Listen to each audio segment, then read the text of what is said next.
Dobrý večer. Dobrý večer. Za projektom Pickpocky stoja títo traja ľudia. Ďurno a Kristina, to sme my dvaja. A ešte Jasná Lastl, naša kamoška zo Slovenska, scenografka. Ďurno Balog je grafický dizajner a ja som špekárka. Na fotke ešte môžete vidieť Doty, našu modelku. Celý projekt začal stretnutím s týmto pánom, s Antonom zo Slovenska, ktorý je vlastne remeselníkom, ktorý už vyše 20 rokov produkuje tieto dreváky podľa návrhu svojho brata. No, bola kedy obúval armádu, ale postupne nejak ľudia o tie jeho produkty stratili záujem. My sme vlastne v tom jeho produkte videli potenciál a vlastne odstránením nejakých takých nánosov, nejakého takého balastu, nepekných detailov sme vytvorili túto prvú kolekciu. Vznikla vlastne kolekcia rôznofarebných drevákov, kombinácia farebných ústní a surového jelšového dreva. Tu vidíme detaily, konkrétnejšie, teda na ľavej strane je taký ten klasický model, postupne sme potom ešte vybrali z tej jeho produkcie takýto viac unisex model pre chalanov, ale hlavne dali sme tým drevákom meno a vytvorili sme nejaké logo. To logo aj celý vlastne ten vizuálny štýl je inšpirovaný tým spôsobom, ako Anton označoval tie svoje topánky, tú veľkosť takto pečiatkou, fialovou farbou, tak to sme sa rozhodli, že v takom veľmi jednoduchým spôsobom sme dodržali celý ten vizuálny štýl. Prvýkrát sme vlastne tú kolekciu predstavili v Bratislave na Design Weekende v roku 2012 a veľmi sme sa tešili, alebo sme tak očakávali, že aké budú reakcie ľudí, či vlastne budú vidieť to, čo vidíme my, a boli sme celkom príjemne prekvapení. Dostali sme pozitívnu odozvu a zároveň sme začali budovať aj také prvé kontakty s nejakými design shopmi. Tu sme sa predstavili v Bratislave na Vianoci na Urban Markete, kde prišla ešte taká širšia verejnosť, nielen nejakí milovníci dizajnu, ale aj rôzni iní ľudia. Prišli aj takí tí dreváko nostalgíci, ktorí nosia dreváky v celom detstve alebo v mladosti, a tiež sme sa stretli s veľmi pozitívnymi reakciami. Do tohto bodu sme si veci fotili sami, a to sme prvýkrát oslovili fotografku Zuzku Mitošinkovú, ktorá fotí na klasický film, a dali sme jej úplne voľné ruky, aby nafotila tie naše dreváky tak podľa toho, ako to ona cíti a vidí, a vznikla z toho kolekcia veľmi príjemných fotiek. Na Pickpocku je veľmi fajn to, že sa nám ozývajú ľudia aj tak sami od seba. Napríklad Miška Bednárová z Pojdu nás oslovila, že by s nami rada nafotila svoju zimnú kolekciu, alebo sa nám tiež ozvali ľudia, ktorí sme predtým nepoznali, ľudia z Poľska, detská značka Miško Maško, že by radi nafotili naše detské dreváky.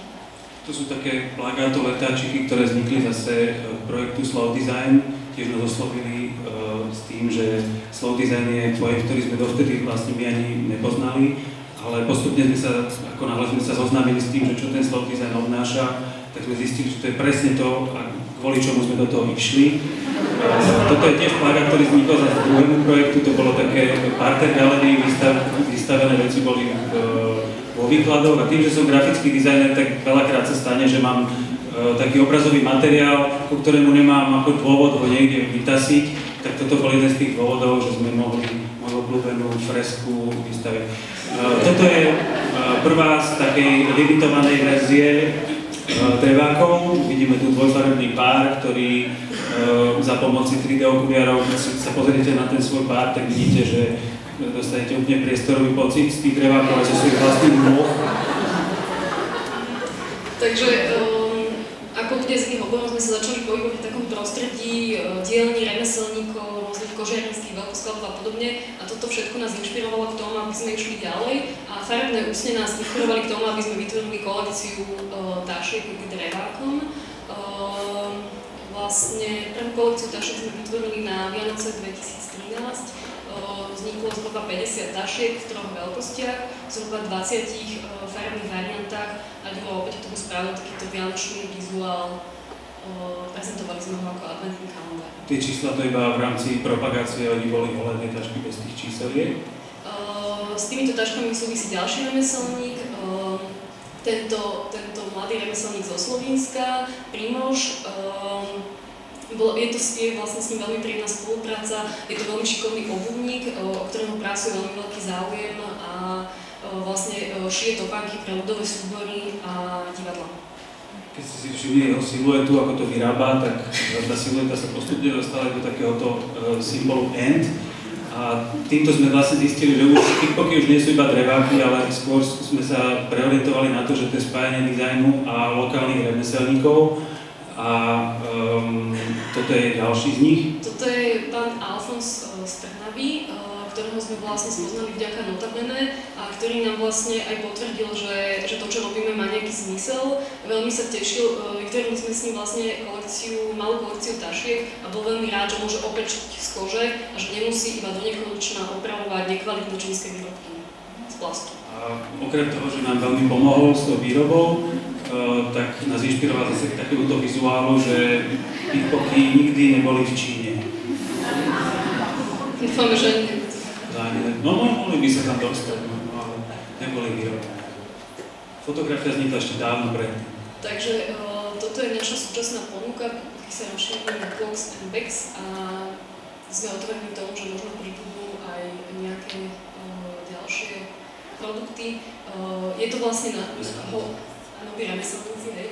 Je to vlastne také hobby nás troch, každý vlastne prispieva z toho svojho obnovu. Naše produkty a nás môžete stretnúť na našej stránke www.kickboxy.com. Pre záujemcov z Bratislavy môžete nás kontaktovať priamo, alebo sa nachádzame aj v rôznych design shopoch v Bratislave, napríklad v Slavici, v Dunaji, alebo v Kontakte. V Prahe vystavujeme sa trošku. Ďakujem.